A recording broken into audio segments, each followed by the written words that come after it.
네, 앞선 코너에서도 언급이 됐는데요. 결혼자금 증여세 관련 보도가 YTN 사회부 보도 가운데 큰 주목을 받았습니다. 셀 수 없이 많은 사회부 기사 가운데 최근 주목도가 높았던 보도의 취재 뒷얘기를 들어봅니다. 황보혜경 기자와 함께한 에필로그 Y 시간, 지금 바로 만나보시죠. 최근 YTN에서는 출생 미신고 아동 이슈부터 굵직한 단독 보도까지 눈에 띄는 보도를 확인할 수 있었습니다. 언제나 열일하고 있다는 YTN 사회부의 값진 결과물 아닐까요? 오늘은 시청자 이목을 집중시킨 보도, 그 취재 뒷이야기를 들어보는 시간을 마련했습니다. 오늘 에필로그 Y 시간, 사회부 황보혜경 기자와 함께합니다. 네, 어서 오세요. 안녕하세요. 네, 우리 황보혜경 기자 2년 전에 정말 풋풋한 신입 기자로서 이제 출연을 하셨는데 어떻게 그동안 잘 지내셨어요? 어떠셨어요? 제가 2년 전만 해도 여기 나왔을 때가 수습 3개월 차였더라고요. 근데 벌써 사회부 3년 차 기자가 돼서 다시 나온 건데 그때는 일진 선배들이 방송을 찾아보진 않을까 이 생각 때문에 좀 되게 긴장이 됐었는데 지금은 또 혹시 후배들이 보고 있지 않을까 생각 때문에 좀 떨립니다. 네. 그동안 좀 힘든 일도 많으셨죠? 일하시면서. 네, 아무래도 사회부에서도 사건팀 기자로 있다 보니까 주로 현장에 나가서 생중계하거나 현장 상황을 보여드려야 되는 그런 역할을 도맡아서 하고 있습니다. 그만큼 일을 열심히 하셨다라는 얘기도 되는 것 같은데 최근에 보니까 이슈가 됐던 출생 미신고 아동 기사를 좀 쓰셨더라고요. 네. 이 이슈를 좀 선택한 이유가 있었나요? 이게 처음 세상에 알려진 거는 지난 6월 21일 오후에 충격적인 속보가 하나 떴습니다. 경기도 수원에 있는 아파트 냉장고 안에서 영아 시신 2구가 발견되고 친모가 긴급 체포됐다 이런 소식이었는데요. 네. 그때가 마침 제가 감사원에 출입하는 선배랑 같이 야근을 하고 있었는데요. 그러면서 자세히 상황을 더 취재하면서 알게 됐고 그 뒤로도 부모가 살해하거나 혹은 유기한 영화들이 계속 알려지면서 연속 보도를 이어오게 됐습니다. 네. 그러니까 보도를 보니까 우리 황보혜경 기자가 직접 미혼모로 위장 취재를 했더라고요. 하시면서 좀 어려움은 없으셨어요? 경기도 화성에 있는 한 친모가 아이를 유기한 혐의로 입건이 됐는데요. 그러면서 경찰에 인터넷 포털 사이트를 통해 알게 된 사람들에게 아이를 넘겼다고 진술했습니다. 실제로 그게 가능할지 한번 들어가 봤어요. 검색을 해봤더니 정말 쉽게 키워드 검색만 해도 아이를 개인적으로 입양 보내려는 문의글들을 쉽게 찾아볼 수 있더라고요. 근데 더 놀랐던 거는 그 아래에 특정 메일 주소나 오픈 채팅방 주소를 지속해서 남기면서 연락 달라 이런 댓글들이 달리고 있었습니다. 실제로 한 곳에 연락을 취해서 직접 대화를 나눠봤는데요. 저는 임신 8개월 차 미혼모를 가장했습니다. 그랬더니 저희 사는 곳, 나이, 어떤 상황인지를 묻더라고요. 그리고 제가 진짜로 임신한 게 맞는지 초음파 사진까지도 요구해서 확인했습니다. 그러더니 개인 입양을 원하는 사람이 있긴 하다면서 아이 성별을 물어보더라고요. 네, 실제로 이렇게 마음만 먹으면 암암리의 아기를 입양 보낼 수 있다는 걸 알게 된 계기였습니다. 이거 실태 조사를 하면서 그 전에 몰랐던 부분을 새로 알게 된 것도 있었나요? 네, 제가 접촉한 사람은 이른바 아동매매 전문 브로커로 추정됩니다. 근데 실제로 이런 브로커들이 존재하는지 판결문을 통해서 사실관계를 파악해 봤는데 이 브로커가 처벌을 받아서 징역형을 살게 된 사례도 있더라고요. 그런데 그 아동을 매매하는 그 과정에서 거래 대금으로 많게는 690만 원까지 오가는 현실이었습니다. 이런 부분은 취재하기 전까지는 저도 전혀 몰랐던 부분이었어요. 근데 이제 이렇게 좀 설명을 들으니까 좀 근본적인 궁금증이 생기는 게 왜 정식 그 입양 절차를 안 거치고 이렇게 불법으로 하는 건지가 궁금해지거든요. 그 이유가 있었나요? 말씀하신 것처럼 지금 개인 간 입양은 불법이에요. 2012년부터 입양특례법이 개정되면서 아동은 반드시 출생신고를 거친 다음에 허가된 입양기관을 통해서 입양을 보내게 하고 있거든요. 그런데 이 출생신고가 하나의 걸림돌이 되고 있는 것 같습니다. 미혼모 같은 경우에는 아이를 낳은 사실을 숨기려고 하기 때문에 이렇게 암암리의 개인 입양을 좀 알아보는 것으로 보이고요. 또 양부모 역시 흔적이 안 남는 아이를 입양받고 싶은 마음에 또 기관 입양은 절차가 까다롭다고 여기기 때문에 이렇게 개인 입양을 선택하는 것으로 보입니다. 이번에 그럼 불법 입양 또 출생 미신고 아동 관련 취재를 하시면서 좀 개인적으로 느낀 점도 있었나요?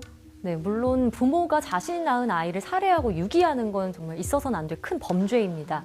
그런데 우리나라에서 한부모 가정이 이렇게 아이를 잘 키울 수 있을 만큼의 환경을 만들어주고 있냐는 또 다른 문제거든요. 근데 지금 미성년 자녀를 키우고 있는 저소득 가정에게 정부에서 아동 한 명당 월 20에서 35만 원을 지원하고 있는데요. 이것도 출생신고가 된 아동들에 한해서 또 이렇게 심사를 거쳐서 지급되고 있더라고요. 그러니까 아무래도 출생신고를 원치 않는 미혼모들은 좀 지원받기 힘든 현실이죠. 또 전문가들은 청소년들이 예기치 않게 임신을 했을 때 상담받을 수 있는 공공기관도 부족한 게 현실이라고 지적을 합니다. 그래서 이렇게 위기에 놓인 한부모 가정들을 지원할 수 있는 제도들도 다시 한번 구축이 돼야 될 것 같고요. 또 미혼부모를 바라보는 사회 시선도 바뀔 필요가 있어 보입니다. 지금 같은 안타까운 현실을 좀 바꿀 수 있는 그런 실효성 있는 대책이 나올 수 있으면 좋겠네요. 다음 기사 이야기도 좀 해볼 텐데 최근에 결혼자금 증여세 공제 이야기를 좀 기사로 풀어내셨어요. 이건 어떤 내용이었나요? 정부에서 결혼자금에 한해서 증여세 공제 한도를 최대 1억 5천만 원까지 높이겠다 이런 방안을 내놓은 겁니다. 아직 확정이 된 건 아닌데 이런 제도가 결혼을 장려하고 또 아이를 낳게끔 유도하는 효과가 있을 것이다라고 기대해서입니다. 저도 이 기사를 굉장히 재밌게 봤는데 2030 세대 시민들의 이야기를 직접 들어보는 형식이었는데 취재 전에 그 예상했던 반응 그대로였나요? 어땠나요? 제가 처음에 이 기사를 발제했을 때만 해도 아마 이런 방안은 좀 금수저를 위한 방안일 것이다라고 생각하는 비판적인 여론이 많을 줄 알았어요. 그런데 실제로 현장에 가서 결혼을 고민하거나 앞두고 있는 청년들의 이야기를 들어봤더니 생각보다 좀 긍정적으로 보는 의견들이 적지 않았습니다. 이유는 집값 부담 때문이었는데요. 주택 마련 등이 어차피 부모님 도움을 받아야 하는데 공제 한도라도 확대되면 더 도움이 되는 건 아니냐 이런 좀 긍정적인 반응이 꽤 있었어요. 이렇게 시민들의 이야기를 직접 듣는 것의 장점이 뭔가요? 직접 제가 현장에 나가기 전까지는 이럴 것이다라고 예상만 했던 것이 현장에 나갔을 때 바뀌는 경우들이 종종 있습니다. 그럴 때는 현장에서 보고 들은 내용을 그대로 담고 또 이 의견과 관련된 사회 현상들을 근거로 제시하려고 하는데요. 제가 고용노동부 장관이 MZ세대 발언을 하면서 논란이 돼서 서울에 있는 한 대학교를 찾아서 직접 학생들의 의견을 물어본 적도 있었는데 그때 한 학생이 이런 얘기를 하더라고요. MZ세대도 아닌 사람들이 자꾸 MZ를 들먹이면서 MZ에 관한 정책을 내놓는 게 와닿지가 않는다. 이런 얘기를 했는데 제 느낌인지는 모르겠는데 그 뒤로 정치권에서 MZ 발언이 좀 줄어든 것 같기도 합니다. 지금 두 가지 저희가 주제를 얘기해봤는데 그 외에 혹시 기억나는 취재 같은 것도 있었을까요? 최근에 조은결 군 기억하실 겁니다. 스쿨존에서 우회전하던 버스에 치여 숨진 아동에 대해서 취재를 했는데 관련해서 버스기사 첫 재판이 열렸어요. 그때 조은결 군의 부모님들, 유족분들이 참석을 하셨는데 아버지가 이런 말씀 하시더라고요. 언제까지 우리 아이들이 이렇게 죽어야 되냐. 지금 이 사건을 계기로 해서 더는 이런 사고가 다시는 나오지 않게 이번에는 엄중하고 강력한 처벌을 원한다. 이런 말씀하시면서 눈물을 훔치셨는데 그때 저희도 함께 눈물을 흘렸고요. 또 배석 판사 중에 한 분도 굉장히 안타깝게 이렇게 그 상황을 지켜보시는 게 기억에 남았어요. 우리 황보혜 기자가 2년 전에 출연했을 때와 지금 좀 어떤 점이 달라졌는지도 궁금한데 크게 달라진 부분이 있나요? 일단 2년 전 이 자리에 앉았을 때만 해도 취재 지시를 받으면 어디에 전화해서 알아봐야 하지? 이것부터가 고민이었는데요. 지금은 그런 취재 속도 면에서 훨씬 빨라진 것 같고요. 또 YTN은 제보가 정말 많이 들어옵니다. 네. 제보 취재를 하다 보면은 예전에는 제보자의 말을 거의 100% 신뢰를 했다면 지금은 혹시 뭔가를 숨기고 있진 않을까 혹은 자신에게 유리한 쪽으로 제보를 주진 않았을까 이런 부분을 좀 비판적으로 보고 취재하고 있습니다. 이제는 진짜 어엿한 사회부 기자로서 일하는 요령도 생기고 일도 정말 잘하게 됐는데 그래도 신입 때처럼 아직까지 어려운 취재도 있나요? 사실 취재는 지금도 매일 어렵습니다. 매일 어렵고 또 취재는 어려워야 한다고도 생각해요. 한쪽에서 쉽게 취재가 됐다고 하더라도 다른 쪽을 통해서 반드시 크로스 체크를 해서 제가 취재한 내용과 사실이 다른 부분은 없는지 반드시 확인해야 되고 그 과정이 늘 어렵습니다. 지금 2년이 지났지만 지금도 매일이 새롭고 배움의 연속이고요. 지금도 선배들이 쓴 기사를 보면서 아직 멀었구나 생각하고 있습니다. 그럼 2년 동안 이제 일을 하시면서 내가 기자 되길 정말 잘했다 이렇게 좀 뿌듯했던 순간들도 있나요? 네, 제가 신입 때부터 동기와 함께 연속 보도했던 의치대병원 간호사 태움 사건이 있습니다. 선배 간호사 태움에 못 견뎌서 한 후배 간호사가 스스로 목숨을 끊은 그런 사건이었는데요. 네. 이 선배 간호사가 가해자로 지목이 됐는데 1심에서 징역 6개월 실형을 선고받았어요. 그때 당시에 이 보도를 보고 간호사로 일했던 제 고등학교 동창이 자신도 악습 피해 때문에 이런 악습 때문에 일을 그만뒀는데 관심 갖고 보도해줘서 고맙다라고 연락이 왔어요.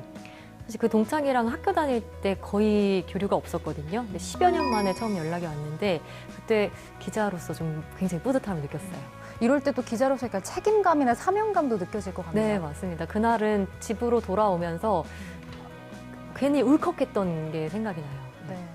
마지막으로 앞으로 우리 황보혜경 기자가 좀 관심을 갖고 취재하고 싶은 분야가 있는지도 궁금합니다. 오늘 녹화를 하고 있는 지금 이 순간에도 기록적인 폭우로 전국의 사상자가 70명을 넘겼습니다. 인재로 알려진 사건들도 있지만요.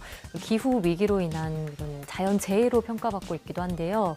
제가 작년에 한 해를 돌아보면서 이 새해에는 좀 기후 위기에 관련된 그런 기사를 더 많이 쓰고 싶다라고 다짐을 했었는데 그 약속을 잘 지키지는 못하고 있는 것 같습니다. 그래서 올해 남은 기간 동안에는 좀 관련 기사들 관심 갖고 취재해 볼 생각입니다. 네, 최근에 기후위기에 대한 관심도 높아진 만큼 이 사안을 포함해서 앞으로도 중요한 이슈들 빠짐없이 시청자분들께 전달해 주셨으면 좋겠습니다. 오늘 함께해 주셔서 고맙습니다. 감사합니다.